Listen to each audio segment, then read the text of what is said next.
Oggi vi faccio vedere come annullare l'abbonamento a DAZN se vi siete registrati con un iPhone.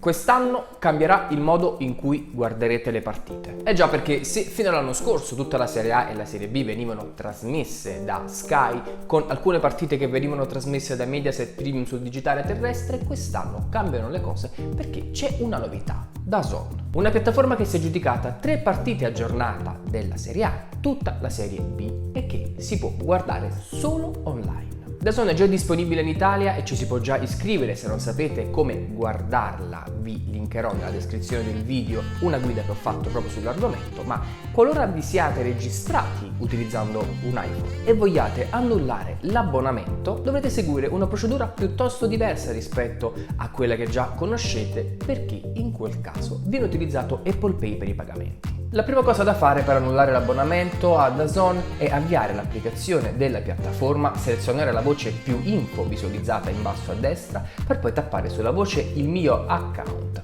Si aprirà quindi il browser web che verrà indirizzato alla pagina principale della gestione dell'account di DAZN e a questo punto sarà necessario scorrere verso il basso e tappare sulla voce disdici abbonamento per far aprire un'ulteriore pagina web, questa volta di Apple, nella quale dovete selezionare la voce gestisci i tuoi abbonamenti. Dopo aver selezionato questa voce si aprirà l'app iTunes Store sul vostro iPhone, nella quale verranno visualizzati tutti gli abbonamenti attivi e non.